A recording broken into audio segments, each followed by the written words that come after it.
오늘 우리에게 주시는 하나님의 말씀은 구약 성경 학개 1장 5절의 말씀입니다. 그러므로 이제 만군의 여호와가 이같이 말하노니 너희는 너희의 행위를 살필지니라. 아멘. 학개서의 배경은 다리오 왕 2년, 즉 1차 포로 기환 후 18년 정도의 시간이 경과된 때의 이야기입니다. 고레스 칙령에 따라서 주전 538년경 대략 5만여 명의 유대인들이 예루살렘으로 돌아왔습니다. 이들은 부푼 꿈을 안고 왔습니다. 성전 재건을 하겠다는 마음이었습니다. 70년의 포로 생활을 끝내고 성전을 짓겠다는 일념 하나로 예루살렘으로 모여든 열정이 있는 사람들이었습니다. 처음에는 엄청 뜨거웠을 것입니다. 그래서 기초도 놓았습니다. 그러나 성전 재건의 과정은 순탄하지 않습니다. 주변의 반대도 극렬합니다. 그리고 방해가 시작됩니다. 일상이 고되지기 시작합니다. 그래서 그들은 합리적인 핑계를 찾습니다. 아직은 때가 아니야 라고 말합니다. 그들이 성전 재건을 완전히 포기한 것은 아닙니다. 단지 우선순위의 뒤편으로 미뤄둔 것 뿐입니다. 그런데 그렇게 미룬 시간이 무려 18년이나 지나갑니다. 18년 동안 그들이 무엇을 했을까 상상해 봅니다. 그들이 우상을 숭배했을까요? 그렇지는 않습니다. 그들도 아이를 키우고 또 집을 수리하고 새로운 삶의 터전을 위해서 농사를 짓기도 하고 일상을 열심히 살아냈을 것입니다. 그들은 하나님을 거부한 것이 아니었습니다. 일상이라는 안전한 동굴 속으로 회피해 있었던 것입니다. 사명의 자리에서 잠깐 내려온다고 했지만 그 자리가 안주의 자리가 되었습니다. 그 자리에 숨어버린 지 18년이라는 시간이 지나갑니다. 그리고 그들의 영적 열정은 점점 식어가고 있었습니다. 그런데 이 이야기가 과연 그들만의 이야기일까요? 우리 또한 이와 마찬가지입니다. 우리도 신앙을 버리는 일은 없습니다. 그런데 일상 속에서 신앙을 회피하는 일은 자주 일어납니다. 신앙의 회피는 하나님을 떠나는 것이 아닙니다. 신앙의 회피는 하나님을 미루는 것을 말합니다. 기도를 안 하는 것이 아닙니다. 좀 여유 있으면 하겠다고 밀어놓는 것을 말합니다. 순종하지 않는 것을 이야기하지 않습니다.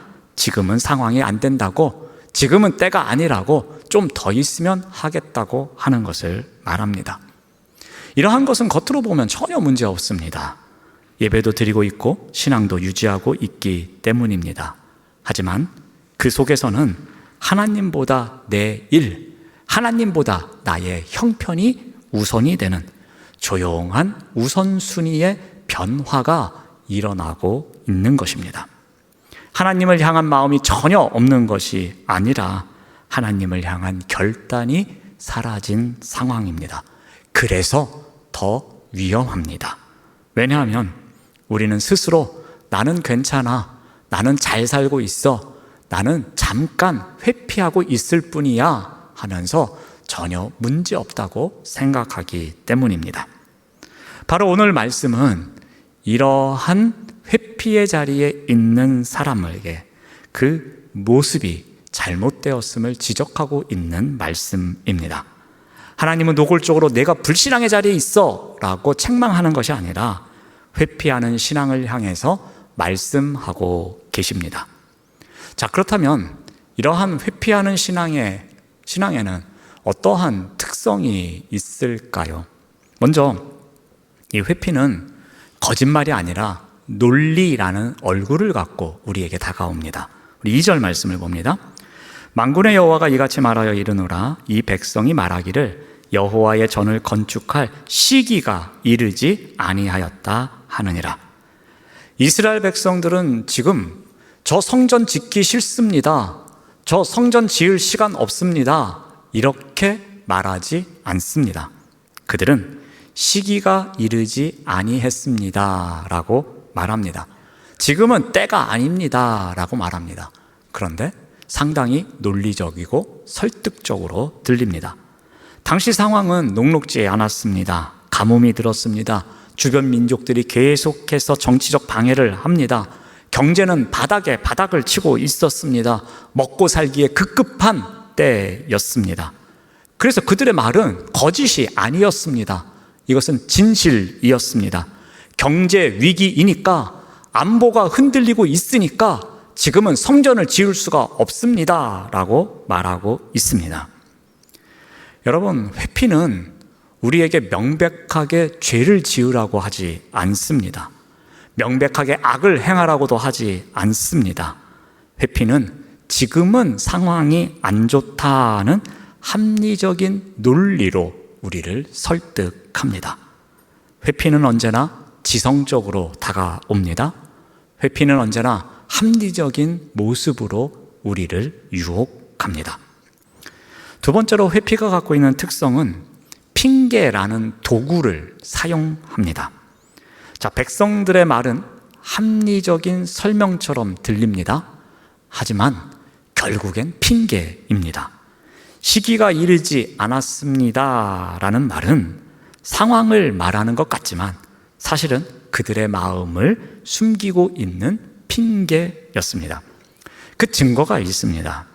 그들은 자기 집을 지을 때는 모든 악조건을 뚫고서 집을 지었습니다. 돈이 없어서 성전은 지을 수 없다고 했지만 자신의 집을 지을 돈은 있었습니다. 시간이 없다고 했지만 자기 집을 지을 시간은 있었습니다. 여러분, 핑계의 특징이 무엇이냐면은 하지 못하는 이유를 말하는 것이 아니라 사실 하지 않겠다는 마음을 표현하는 것이 핑계입니다. 그래서 우리도 종종 이렇게 핑계를 냅니다. 지금은 상황이 안 됩니다. 이거는 안 하겠다는 겁니다. 형편이 좀 나아지면 하겠습니다 라는 것은 언제 할지 모른다는 말입니다. 여유가 생기면 그때 가서 하겠습니다. 이것도 하지 않겠다는 핑계입니다. 하지만 이러한 핑계들을 들어보면 공통점은 한 가지입니다. 지금 하나님보다 다른 것이 더 우선이라는 마음속의 핑계거리입니다. 회피는 바로 이와 같은 핑계가 도구가 되어서 우리에게 다가옵니다. 또 세 번째로 회피는 이 타이밍의 주권자를 착각하게 만듭니다. 자, 백성들이 무엇이라고 했느냐면은 시기가 이르지 않았습니다 라고 말했습니다. 근데 이 말의 의미는 무엇이냐면 스스로 때를 정한 것입니다. 이것은 때는 하나님이 정하는 것이 아니라 내가 정하는 거야 라는 마음으로 지금은 때가 아닙니다 라고 선포하고 있는 것입니다. 바로 여기에 회피하는 사람들의 특징이 담겨 있습니다. 절대로 하나님을 부정하지 않습니다. 하지만 자기 삶의 주도권을 내려놓지도 않고 여전히 자신이 쥐고 있습니다. 그래서 내가 준비하면 하겠다라고 기준을 세웁니다. 하나님의 뜻이 기준이 아니라 내가 시작하는 때, 내가 하는 방법이 기준이 되는 것입니다. 그래서 회피는 이 주권의 문제와 관련이 있습니다. 누가 내 인생의 시간을 결정하는가의 문제입니다. 하나님의 일은 내가 준비되는 때가 기준이다 라고 말하는 것입니다. 바로 오늘 본문의 이스라엘 백성들이 그러했습니다. 지금은 때가 아닙니다 라고 말합니다. 하나님의 때를 간절히 기다리고 있는 것이 아니라 그 때를 자신들이 결정하고 있는 것입니다. 이처럼 회피는 이 타이밍의 주권자를 착각하게 만듭니다. 자, 그렇다면 이러한 회피의 결론은 어떻게 되겠습니까? 먼저 1장 4절 말씀을 봅니다. 이 성전이 황폐하였거늘 너희가 이때에 판벽한 집에 거주하는 것이 옳으냐라고 합니다. 여기서 말하는 판벽한 집은 단지 비바람을 피할 수 있는 평범한 집이 아닙니다. 값비싼 백향목을 재료로 썼든지 아니면 정교한 목재로 벽면을 치장한 소위 호화주택을 말합니다. 성전을 지을 시간이 없다고 했습니다. 성전을 지을 돈이 없다고 했습니다. 그런데 자기 집을 꾸밀 시간과 돈은 충분했던 것입니다. 그러니 이것은 능력의 문제가 아닙니다. 우선순위의 문제요, 사랑의 문제입니다. 그들은 하나님을 향한 열정을 버린 채로 그 열정을 자신을 사랑하는 데만 사용했던 것입니다. 나의 안락함을 위해서만 그 열정을 가져왔던 것입니다. 우리의 열정을 앗아가는 일상의 유혹은 생각보다도 조용하고 그리고 평온하게 우리에게 다가옵니다. 대단한 죄를 지으라고 유혹하지 않습니다. 그저 일상의 소소한 즐거움 속에 점점 더 빠져들게 만듭니다. 나를 위한 투자라는 그럴듯한 이름 아래 우리는 하나님의 전, 즉 영적 상태가 황폐해져 가는 것을 방치할 때가 많이 있다는 것입니다. 그런데 그 결과가 어떠한가 하면은 6절에서 이렇게 기록하고 있습니다. 너희가 많이 뿌릴지라도 수확이 적으며 먹을지라도 배부르지 못하며 마실지라도 흡족하지 못하며 입어도 따뜻하지 못하며 일꾼이 삭슬 받아도 그것을 구멍 뚫어진 전대에 넣음이 되느니라 라고 합니다. 그들은 완벽한 집에 살면 매우 행복할 줄 알았습니다. 그런데 반전이 기록되어 있습니다. 풍요로운 삶을 위해서 최선을 다해 씨도 뿌렸습니다. 그런데 노력만큼 결과를 얻지 못합니다. 배부르지도 못합니다. 흡족하지도 못합니다. 따뜻하지도 못합니다. 이것은 단순한 물리적 굶주림만을 기록하는 것이 아닙니다. 이것은 영적 공허함을 상징하는 말씀입니다. 하나님의 중심, 그 중심의 삶이 무너진 상태에서 세상의 어떤 물질로도 채울 수 없음을 보여주고 있는 말씀입니다. 소유는 늘어난 것 같지만 그 기쁨과 만족이 이미 사라진 상태를 보여주고 있습니다. 마치 풍요 속의 빈곤과 같습니다. 가장 뼈아픈 지적은 구멍 뚫어진 전대 비유를 하고 있습니다. 사명을 회피하고 일상의 유혹에 탐닉한 결과 무엇이 찾아옵니까? 겉으로 보기에는 풍요로워진 것 같습니다. 그런데 공허함이 찾아온 것입니다. 열정의 방향이 잘못되었기 때문에 아무리 많은 것으로 채워도 영혼의 갈증을 해결할 수 없음을 가르쳐주고 있습니다.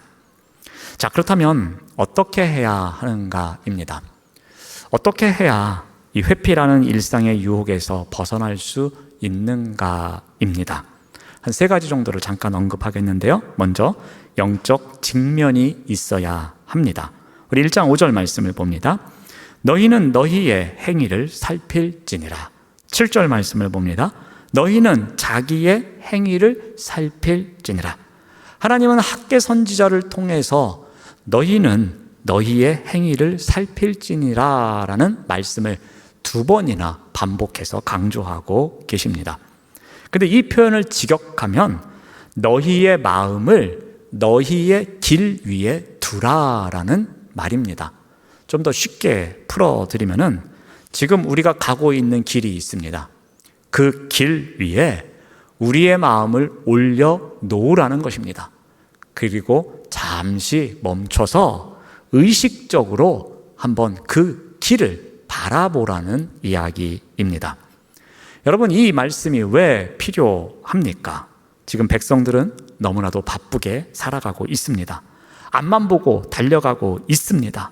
앞만 보고 정신없이 달려가는 일상의 속도를 멈출 수 없는 상황입니다. 그런데 그러한 백성들을 향하여서 영적 직면이 있어야 한다고 말씀하십니다. 즉, 내가 지금 앞만 보고 달려가고 있는데 그 길 위에 너의 마음을 올려 놓아 보라는 것입니다. 그리고 내가 지금 온전히 그 길을 가고 있는지 아닌지를 돌아보라는 말씀입니다. 여러분, 회피는 바쁜 일상 속으로 숨는 것을 말합니다. 그런데 직면은 무엇입니까?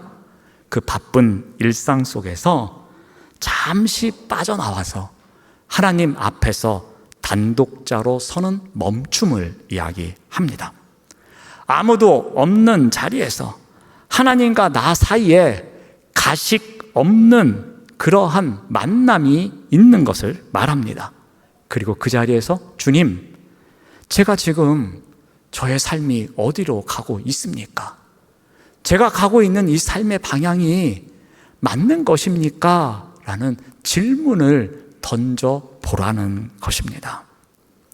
너희의 행위를 살필지니라, 이 말씀은 절대로 책망하는 말씀이 아닙니다. 반성하라고 촉구하는 말씀이 아닙니다. 이 말씀은 잠시라도 하나님 앞에서 멈춰 보라는 것입니다. 바쁘게 일상 가운데서 앞만 보고 달려가는 것이 아니라 그 길 위에 마음을 멈춰 놓고 너의 삶을 돌아보라는 말씀입니다. 우리는 보통 삶이 잘못되어 갈 때에 어떻게 합니까? 더 열심히 살려고 합니다. 더 많은 것을 하려고 합니다. 더 문제를 복잡하게 만들어서 지금 당하고 있는 문제로부터 회피하고 싶은 마음을 갖습니다. 그런데 하나님은 정반대로 말씀하십니다. 멈추라고 합니다. 그리고 바라보라고 말씀하십니다. 사랑하는 여러분, 오늘 하루 단 한 번만이라도 해보시기 바랍니다. 모든 것을 멈추시고 하나님 앞에 서는 시간을 가져보시기 바랍니다.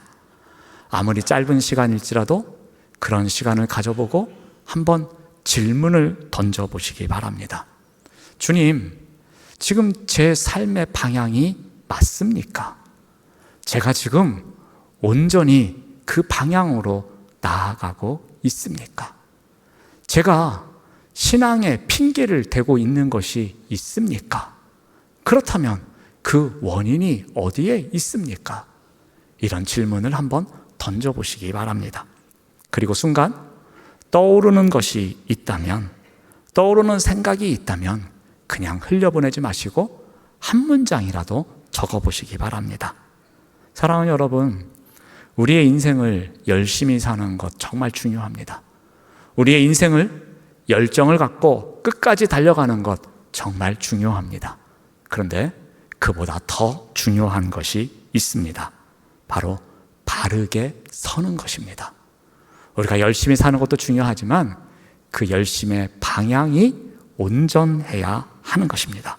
그러므로 하나님 앞에서 멈추어 서는 그 짧은 시간, 그 시간을 꼭 가져보시기 바랍니다. 그렇다면 그 시간을 통해서 우리가 다시 하나님의 길로 돌이켜지는 결정적인 터닝 포인트의 은혜를 우리가 누릴 수 있는 것입니다. 자, 두 번째로 필요한 것은 회피의 성벽을 허물어야 합니다. 영적 직면을 통해서 나에게 있는 회피하는 신앙의 모습을 발견합니다. 그리고 그 원인이 무엇인지를 우리가 생각해 봅니다. 그렇다면 그 다음에 해야 될 것은 무엇이겠습니까? 그 회피의 성벽을 허무는 과정이 있어야 합니다. 근데 여기에는 중요한 원리가 한 가지 있습니다. 그것은 바로 하나님은 이 회피의 성벽을 허물기 위해서 우리에게 엄청난 것을 요구하지 않으신다는 것입니다. 우리 1장 8절 말씀을 봅니다. 너희는 산에 올라가서 나무를 가져다가 성전을 건축하라. 그리하면 내가 그것으로 말미암아 기뻐하고 또 영광을 얻으리라 라고 말씀하십니다. 하나님은 지금 이스라엘 백성들에게 오늘까지 성전을 완공해라. 너희들이 18년 동안 미루었으니까 18일 동안 완공해라. 당장 완공된 성전을 내 앞에 보여달라. 그렇게 말씀하지 않으십니다. 주님께서는 그저 산에 올라가서 나무 하나라도 베어 오라고 말씀하십니다.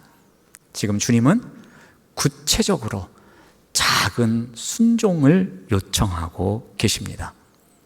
왜 그렇습니까? 회피는 언제나 완벽한 때, 충분한 조건을 기다리게 만듭니다. 늘 지금은 완벽한 때가 아닙니다. 지금은 조건이 충족되지 않았습니다. 라는 핑계를 대게 만듭니다.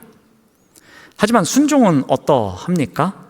지금 당장 할 수 있는 것을 하는 것을 말합니다. 그래서 작은 순종이 필요했던 것입니다. 절대로 회피의 성벽은 대단한 결심 그리고 엄청난 희생을 통해서 이루어지는 것이 아닙니다. 이 성벽은 작은 순종으로부터 무너지기 시작하는 것입니다. 여러분, 하루에 1시간 기도하십시오. 그러면 얼마나 부담스럽겠습니까? 그거 못 하시겠다면 아침에 눈 뜨자마자 스마트폰 만지지 마시고 단 10초라도, 단 30초라도, 단 1분이라도 기도해 보시기 바랍니다. 여러분, 주중에 나오셔서 이런 사역 좀 함께 좀 하십시오.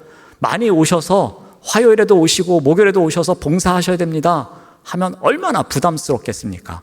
어느 교회로 옮길까 하고 고민할 수도 있습니다. 그런데 그런 거 못 하시겠다면 그러면 주일 예배라도 늦지 않고 미리 오셔서 기도로 준비하시면서 내가 이 1시간 예배라도 온전히 주님께 드리겠습니다 라는 마음을 가져보시기 바랍니다. 그렇다면 방치되었던 나의 영적 습관이 하나씩 바뀌어지는 가운데에 그 우리로 하여금 회피하게 만드는 성벽이 조금씩 무너지는 것을 우리가 발견하게 됩니다. 사랑하는 여러분, 우리의 작은 순종, 이게 뭔 힘이 있을까? 그렇게 반문하시는 분들도 있을 것입니다. 그 아침에 한 10초 기도한들 그게 무슨 의미가 있겠어? 라고 말씀하시는 분도 있을 것입니다. 작은 순종은 매우 작아서 우리에게는 보이지는 않습니다. 하지만 그 방향은 결코 작지 않다는 것을 꼭 기억하시길 바랍니다.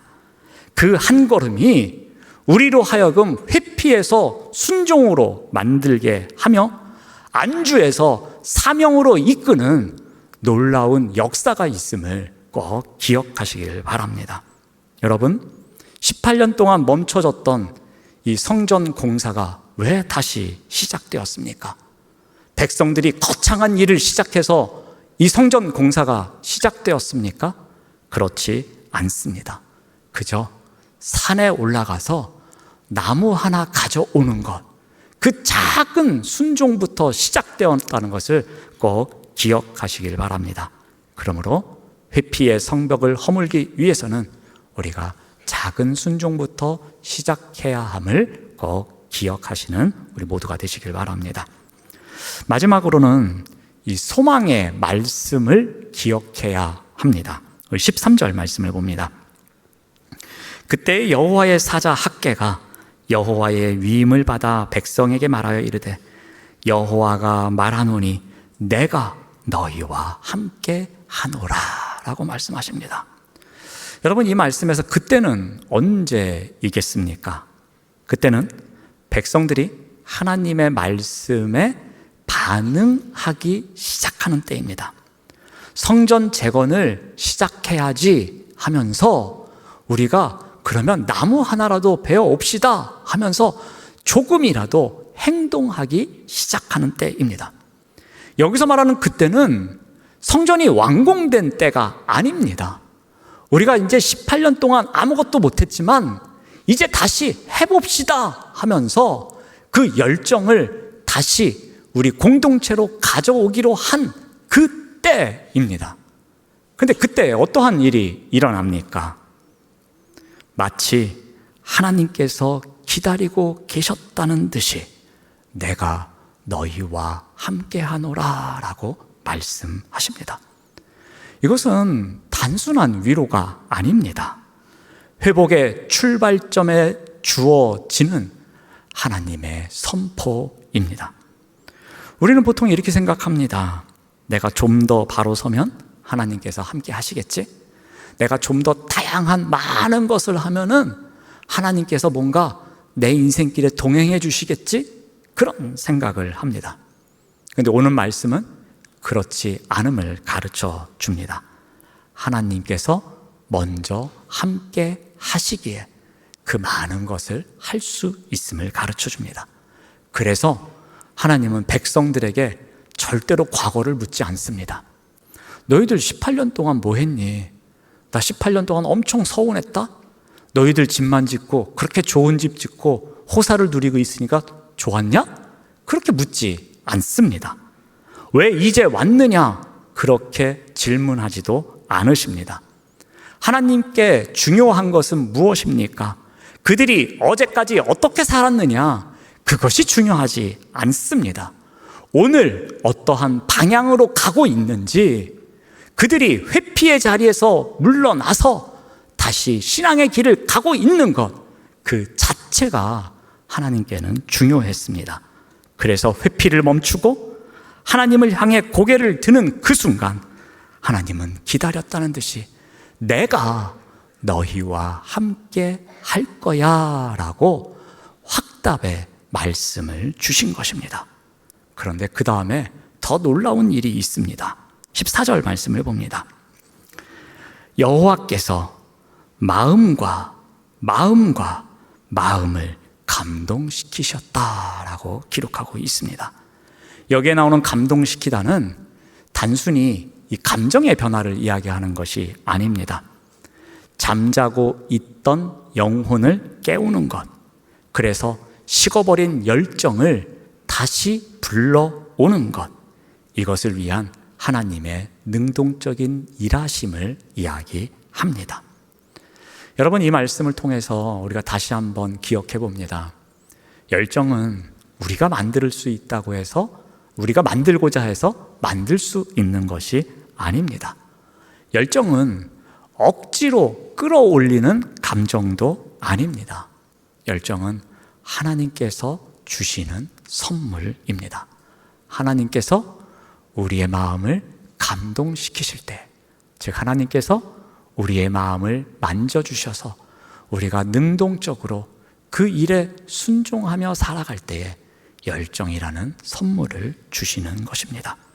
그러므로 우리에게 주시는 소망의 말씀, 내가 너와 함께 하겠다, 그 함께하는 가운데 너의 열정을 다시 회복할 수 있도록 돕겠다는 그 말씀에, 그 음성에 우리가 귀를 기울여야 할 것입니다.